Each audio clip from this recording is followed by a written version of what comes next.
In April of 1907, settlers from England arrived at Jamestown in Chesapeake Bay near Williamsburg, Virginia.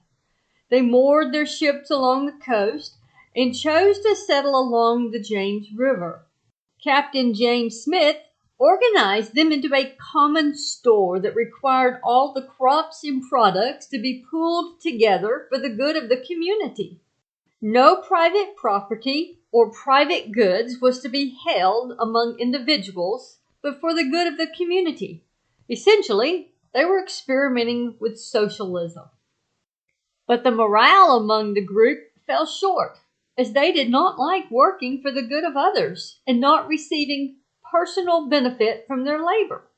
Some became lazy, and others, who tried to continue to work, became resentful of those who did not want to work, and division broke out among them. Captain John Smith finally declared, "He who will not work shall not eat." And through this new commission that brought together labor and personal benefit, they survived the winter. But this did not fully set aside their socialistic experiment. They still maintained a common store. Between the years 1609 and 1611, the situation worsened and grew grave as starvation began to set in. In 1611, there was a change in leadership, and Governor Thomas Dale abolished the storehouse system. The community began to recover, and 4 years later, the London Company granted 50 acres of land for each colonist for farming and building homes. Free market and private property led to prosperity, and the community flourished. In 1620, the Pilgrims landed at Plymouth Rock. Their goal was to develop a community defined by communal sharing and religious piety, a sort of New Jerusalem with just and equal laws. Their coming to the New World had been financed by a corporation called Merchant Adventurers, and they imposed a centralized economy, discouraging people from personal profit or ownership. The community was to be structured around shared work, shared goods, and shared property.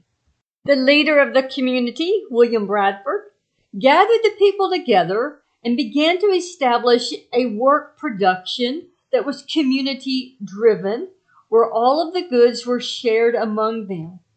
But it quickly devolved into hostility and resentment among the community, many refusing to work, becoming lazy and slothful. Those who persisted in trying to work became resentful. Division broke out among the colonists. William Bradford writes in his diary, "For the young men able and fit for labor did repine that they should spend their times and strength to work for other men's wives and children without recompense.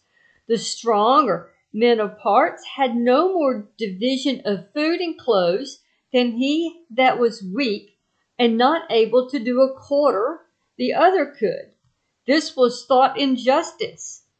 The aged and graver men to be ranked and equalized in labor, food, and clothes, with the meaner and younger sort thought it some indignant and disrespectful unto them.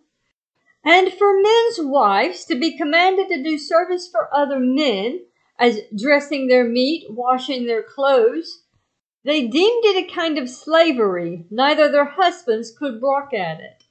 Before long, the situation turned grave, and starvation began to set in. Lack of production resulted in a famine. Thus, William Bradford established a new economic policy.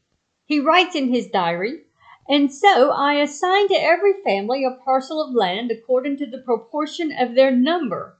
This had a very good success, for it made all hands very industrious. So, as much more corn was planted than otherwise could have been by the means the governor or any other could use, and saved him a great deal of trouble and gave far better content. The women now went willingly into the fields and took their little ones with them to set corn, which before would allege weakness and inability, whom to have compelled would have thought great tyranny and oppression. The new economic policy brought great success and the community began to flourish. William Bradford writes, "By this time harvest was come, and instead of famine, now God gave them plenty, and the face of things was changed, to the rejoicing of the hearts of many, for which they blessed God. So as any general want or famine hath not been seen amongst them since to this day." Under a free market and private property, the community flourished. Let us learn from our ancestors that there is no success in socialism, but under a free market, the ownership of private property, each individual has an opportunity to flourish. And as individuals flourish, so too a community flourishes. And in return, a nation will flourish. Let's keep America great.